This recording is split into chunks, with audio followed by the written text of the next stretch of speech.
Doctor साहब अभी आपने बताया कि 6-7 घंटे का बेड है, लेकिन हमने तो सुना है कि ये 20 मिनट में हो जाता है और ऑपरेशन भी हो जाता है और आप फ्री हो जाते हैं, उसके बाद आप चल फिर सकते हैं। तो इसमें क्या आप कैसे करते हैं इसको? देखिए मैडम, जो ऑपरेशन का जो मेन पोर्शन अगर आप समझ लें ना, जी, जैसे कि हमारे स्लीव गैस्ट्रेक्टमी है, जी। तो जो स्टमक को कटिंग वाला पोर्शन वो तो 15-20 मिनट का ही है। अच्छा, हाँ, ठीक, लेकिन ऑब्वियसली वहाँ तक पहुँचने तक ठीक। और वहाँ से निकलने के बाद तक और उससे पहले ऑपरेशन से पहले एनेस्थीसिया की एक पूरा प्रोसेस है प्रोसेस है, और फिर एनेस्थीसिया से रिकवरी का एक प्रोसेस एक है। प्रोसेस है। तो ये सारा 6-7 घंटे का है। अच्छा ठीक है। बीच में तो चलो ठीक है 20 मिनट का हिस्सा हुआ, सही, सही, सही, सही। वो तो हमें पता है 20 वो मिनट का ऑपरेशन है है और उतना। वो वाक़ई वो 20 मिनट का ही होता है, सही, सही। लेकिन उससे पहले का काफ़ी और उसके बाद का भी काफ़ी काम है। ठीक, ठीक, ठीक, ठीक, ठीक है ठीक, जी? ठीक, ठीक। तो ये इस तरीके से टोटल हम आपको बता देंगे पेशेंट ने आपको कमरे से निकलना है और फ़ारिग होके वापस आते-आते तो 6-7 घंटे तो लग ही जाते हैं। जी, ठीक है, ठीक है? बिल्कुल ये सही है। फ़र्क है। सही, बिल्कुल सही है। अच्छा, इस ऑपरेशन के लिए ज़रूरी है जैसे हम कोई भी अगर अगर मैं सोचूँ या कोई भी पर्सन है वो सोचे इसकी मैं सर्जरी कराना चाहता हूँ, तो सबसे पहले उसको देखना चाहिए कि बहुत सारे लोग कर रहे हैं, कैसे वो चूज़ करे? बेस्ट एक्सपर्टीज़ सर्जन्स को, बेस्ट फैसिलिटीज़ सेंटर्स कैसे चूज़ करें? एवरकेयर हमें क्या प्रोवाइड कर रहा है? इस सिलसिले में एवरकेयर के पास या आपके पास आप क्या टीम है जो पेशेंट को पूरा एंड तक कवर करता है और पूरा एंड तक उनको सपोर्ट करता है उनके इस पूरे प्रोसीजर में? अच्छा मैडम, उसमें ये है कि अल्लाह की शुक्र अल्हम्दुलिल्लाह अब बहुत सारे अच्छे-अच्छे सेंटर्स बने हुए हैं पाकिस्तान में, जहाँ अब हमारे पास एवरकेयर भी एक बहुत अच्छा सेंटर है। ठीक। अच्छे सेंटर की अलामत क्या है हुँ, या अलामात क्या हैं? हुँ। अच्छा, उसमें ये है कि सबसे पहले तो ऑपरेशन की जो एनवायरनमेंट है, जी, वो क्लीन होना चाहिए, क्लीन होनी चाहिए। ठीक है? स्टेरिलाइज़ेशन के प्रोटोकॉल्स होते हैं, ठीक है, वो मुकम्मल तौर पे हों, ताकि ऑपरेशन तो अल्हम्दुलिल्लाह सक्सेसफुल हो जाता है, लेकिन उसके बाद के जो इश्यूज़ आ सकते हैं, जैसे इन्फेक्शंस हो गए, बिल्कुल। ज़ख्म के बहुत इन्फेक्शन, सारे इन्फेक्शन रिपोर्ट होते हैं और उसके बाद फिर वो पेशेंट्स कुछ काफ़ी ऑपरेशंस के बाद जो है ना वो ब्लड क्लॉट्स बनने का एक रिस्क होता है। उसके लिए जो प्रिपरेशंस होती हैं ऑपरेशन से पहले और ऑपरेशन के बाद भी उसकी एहतियात होती है। तो हमारे पास कुछ सेफ्टी चेकलिस्ट्स होते हैं। ठीक है, तो अगर वो हॉस्पिटल के अंदर वो पूरी सेफ्टी चेकलिस्ट की प्रोसीजर्स हों, इसी तरह प्रोटोकॉल्स हों और रिकवरी और वो एक हाई वॉल्यूम सेंटर हो जहाँ पर बार-बार केसेस हो रहे हों और उनके पास प्रॉपर क्वालिटी के इक्विपमेंट हो, तो ये आम तौर पे ये सारी चीज़ें मिलके एक पेशेंट की रिकवरी पर असर करते हैं। हाँ, तो सर्जन अकेला नहीं काम कर रहा होता, उसके साथ पूरी टीम होती टीम वर्क होती है, बिल्कुल है और ऐसा ही है। इसी तरह अब जैसे ऑपरेशन तो हो जाता है, इंटरनेशनल स्टैंडर्ड्स ये सारी चीज़ें। ऑपरेशन के बाद जो ये जो ऑपरेशन है, ये कोई गॉल ब्लैडर या अपेंडिक्स वाला ऑपरेशन नहीं है कि इसको करके हम फारिग हो गए। फ्री हो गए, सही। मतलब इसके बाद एक पूरा एक ट्रांसफॉर्मेशन है जो साल 2 साल तक चलता रहता है। और पेशेंट के साथ हमने कनेक्टेड रहना होता है इसमें। आपने पेशेंट को उस सपोर्ट पूरे ट्रांसफॉर्मेशन में सपोर्ट देनी है। ना सिर्फ आपने डाइटिशियन की सपोर्ट देनी है कि जो उनको डाइट प्लान बताए, बल्कि उनको साइकोलॉजिकल सपोर्ट करना होता है। बिल्कुल, और फिर साथ में उनकी मुख्तलिफ़ किस्म के इश्यूज़ को पहचान के, उनको एड्रेस करके, उसको उसके मुताबिक इलाज देना ज़रूरी होता है। ये नहीं होता कि भई पेशेंट पेशेंट आपके पास जब आएगा ऑपरेशन करके, तो उसके जो मसाइल हैं वो आपसे ही हल कराएँगे ना, किसी और से तो नहीं हल कराएँगे। जब बिल्कुल किसी और के पास जाएँगे वो कहेगी यार मुझे क्या पता है इसके बारे में। क्या है, क्या हिस्ट्री है और किस तरह से तो किया है। आपकी पूरी टीम अच्छा, जो मेन इशू होता है ऑपरेशन के बाद वो है एक्सेसिबिलिटी कि अगर आपके ऑपरेशन के बाद जिन्होंने आपका ऑपरेट किया वो एक्सेसिबल है कि नहीं है। नहीं है, बिल्कुल ऐसे ही है। अब आपको कोई इशू हो, आप ट्रैवल कर रहे हैं, तो जिन जिन जो आपकी जिन जो टीम है, जी, आप उनको किसी तरीके से कम्युनिकेट करके अपने इशू को डिस्कस करके उसको रिजॉल्व कर रिज़ॉल्व सकते हैं। कर सकते हैं, बिल्कुल तो ये ऐसे ही है। सारी पॉइंट्स होते हैं जिसकी वजह से वो एक लॉन्ग टर्म सक्सेसफुल एक प्रोग्राम। अब ऑपरेशंस तो बड़े अच्छे हो जाते हैं, जी, लेकिन अगर ये सपोर्ट ना हो तो फिर वेट लॉस ज़रूरी नहीं कि अच्छा हो या वेट लॉस, देखिए वेट लॉस में सिर्फ वेट का कम करना नहीं है। हुँ, हम बॉडी कॉम्पोजिशन का चेकअप अपने क्लिनिक में रेगुलरली करते हैं अपने पेशेंट्स का। सही फॉलो बॉडी कॉम्पोजिशन क्या होता है? मैडम ये एक होता है वेट को चेक करना, ठीक, एक होता है कि आप बॉडी के अंदर देखें कि इसमें फैट्स कितनी हैं, मसल कितना है, पानी कितना है। अच्छा, हाँ, जैसे मेरे पास पेशेंट्स आते हैं ओबेसिटी के साथ, सही, तो जिनका वेट बड़ा होता है। तो उनको सिर्फ एक ये पता है मेरा वेट इतना 120 से 140 हुआ है। और कुछ लोग ये भी कहते हैं कि मेरा तो बस यहाँ से बढ़ा हुआ है और एक्चुअली हम उनका बॉडी कंपोजिशन चेक करते हैं। ठीक, हम एकदम उनको ठीक। बताते हैं इसमें आपकी फैट्स जैसे 120 का वज़न है, जी।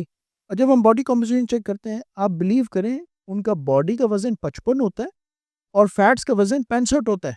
अच्छा, 50% से ज़्यादा फैट्स होते हैं उनकी बॉडी में। जब आपकी बॉडी के हर ऑर्गन में 50% से ज़्यादा फैट मौजूद हो, जैसे आपकी लंग में, लिवर में, हार्ट में, पैंक्रियास में, तो हार्ट जब उसके अंदर मसल के अंदर 50% फैट से ज़्यादा हो, तो वो क्या ब्लड प्रेशर नहीं बढ़ेगा? बढ़ेगा।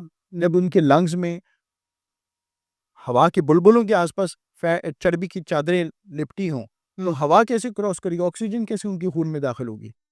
जब उनके लिवर के अंदर हर सेल के अंदर फैट्स के मोटे-मोटे बुलबुले बैठे हों, तो वो लिवर के सेल कैसे काम करेंगे? वो कोलेस्ट्रॉल को कैसे क्लियर करेंगे ब्लड में से? बिल्कुल। ये फैट्स फिर आगे इन्फ्लेमेशन करती हैं, अच्छा, जिसकी वजह से हमारे जो माहौल में एक फैटी लिवर डिजीज़ है इस वक़्त पाकिस्तान में, ये इतना कॉमन है। जी, और फैटी आप लिवर डिज़ीज़। बिलीव करें कि इस वक़्त fatty liver is a major health problem in Pakistan.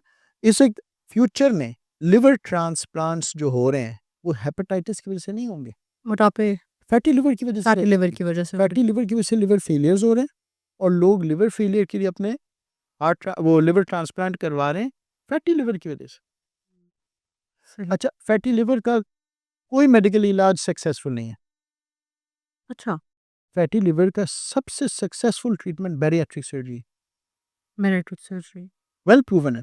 Bariatric surgery fatty liver को रिवर्स कर देता है, ठीक, और जितना ये रिवर्स करता है और कोई इलाज नहीं। कुछ न्यू मेडिकेशंस आई हैं, लेकिन उनकी भी वो एक तो एक्सपेंसिव, बहुत एक्सपेंसिव, पाकिस्तान में अवेलेबल नहीं है, अवेलेबल नहीं है, और उनके सक्सेस रेट इतना नहीं है जितना कि बैरिएट्रिक। बैरिएट्रिक सर्जरी के कंपेयर।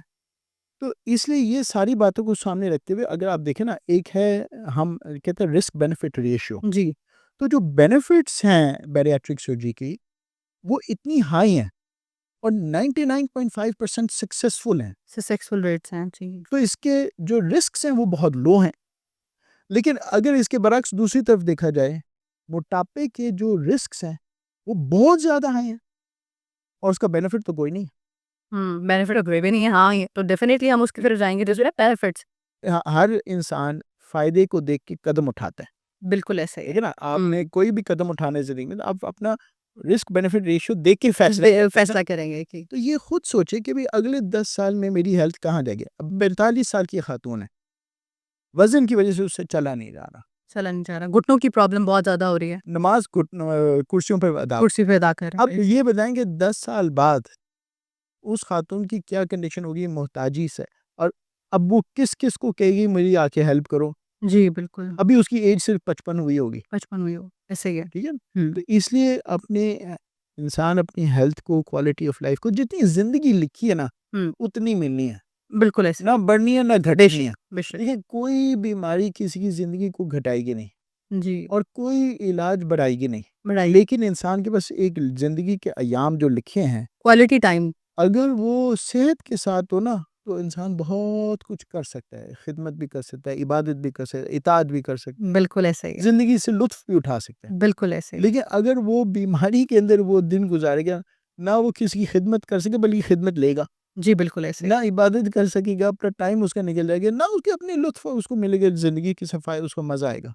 सही। अच्छा ऐसे ही है जैसे आपने अभी-अभी हमें शुरू में बताया कि साइकियाट्रिस्ट इस तरह से अवेलेबल होती हैं, तो टीम जो है वो सिर्फ़ प्री ऑप पे अवेलेबल नहीं होती है हमारे पास। ये एक अच्छी चीज़ है कि वो हमारे पास बाद में भी अवेलेबल है। थ्रू आउट द जर्नी हमारे पास अवेलेबल है जब तक पेशेंट जो है वो अपनी पूरी ट्रांसफॉर्मेशन कंप्लीट नहीं कर लेता। तो ये एब्सोल्यूटली। एक इसमें बहुत अच्छी आपने जो बात की साइकोलॉजिस्ट, डायटीशियन, इसके अलावा हमारे मेडिकल जो इंटर्निस्ट होते हैं, मेडिकल फिजिशियन, वो पेशेंट के कई दफ़ा हमारे पेशेंट्स आते हैं, इनका BP, sugar out of control होता है, कोलेस्ट्रॉल हाई होता है, स्लीप एपनिया होता है, हुँ। और उनको ऑक्सीजन नहीं मिल रही होती है सोते हुए। जब वो आते हैं उनके होंठ नीले होते हैं, अच्छा। ऑक्सीजन की कमी।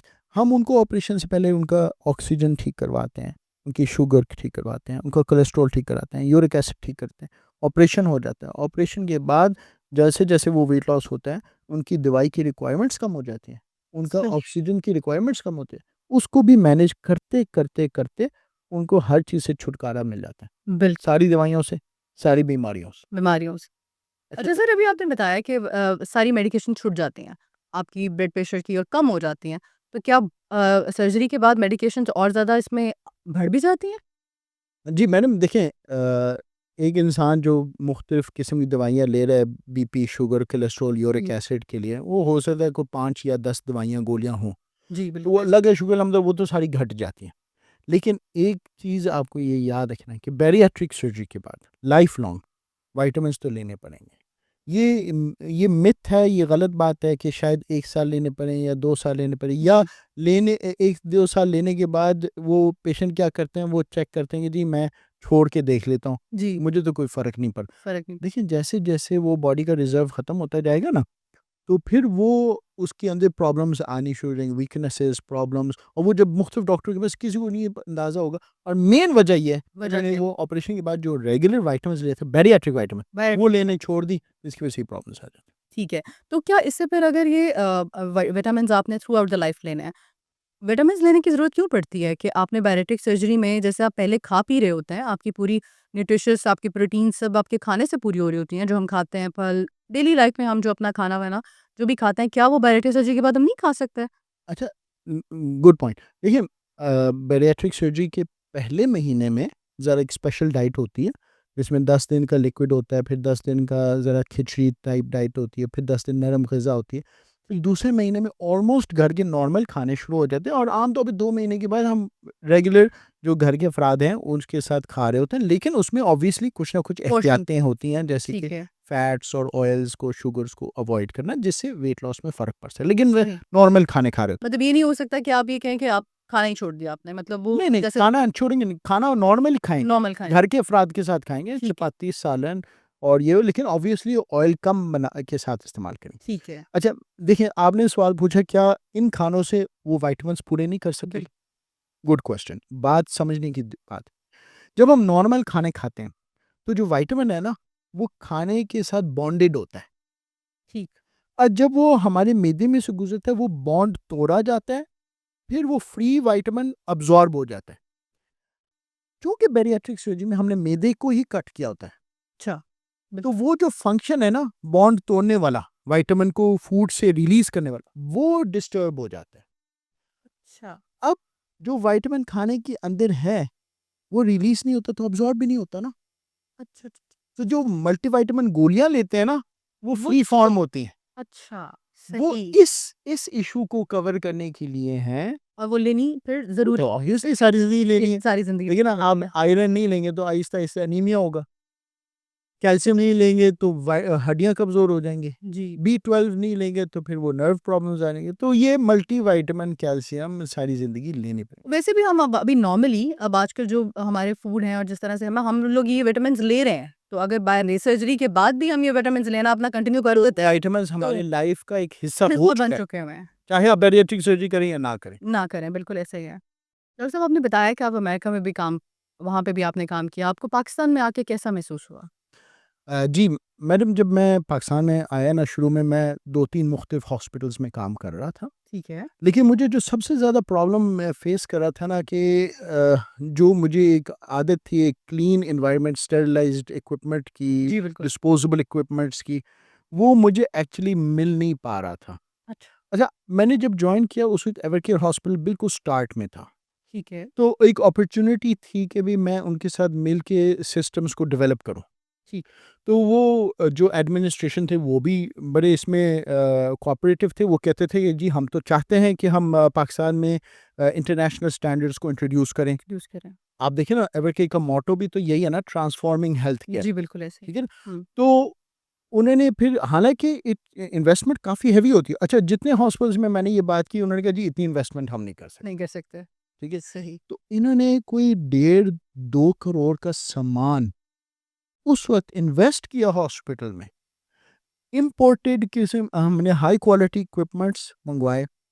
अच्छा, उससे ज़्यादा बढ़ के जो उस इक्विपमेंट को स्टेरिलाइज़ करने का सामान है, जी, जो इन्होंने स्पेशलाइज्ड वॉशर्स, सिस्टम्स, ऑटोक्लेव, एक बिल्कुल हाईएस्ट लेवल की, वो अल्हम्दुलिल्लाह के जो जिसको हम कहते हैं सीएसएसडी, अच्छा, ये होता है स्टेरिलाइजेशन डिपार्टमेंट किसी हॉस्पिटल का। अच्छा, अब जितनी जगहों पे मैं जाता था उनका सीएसएसटी एक छोटा-सा कोने में कमरा होता था। कमरा होता था, सही। इनका एक पूरा यूनिट है, यूनिट है, सही। जिसमें डर्टी इंस्ट्रूमेंट्स एक तरफ से दाखिल होते हैं ठीक है। और वो ग्लास एक कैबिनेट होता है उसमें एंटर होते हैं, वहाँ से डिकंटामिनेट होके फिर स्टेरिलाइजेशन एरिया में जाते हैं, फिर पैकेजिंग एरिया में जाते हैं, फिर जाके वो इक्विपमेंट्स इंडिकेटर्स के साथ और सारा रजिस्टर्ड होके कि कौन सा लॉट नंबर है, क्या उसके तमाम उसकी सेफ्टी इंडिकेटर्स क्लियर हैं, फिर वो पैक होके पेशेंट के पास पहुँच के ऑपरेशन है।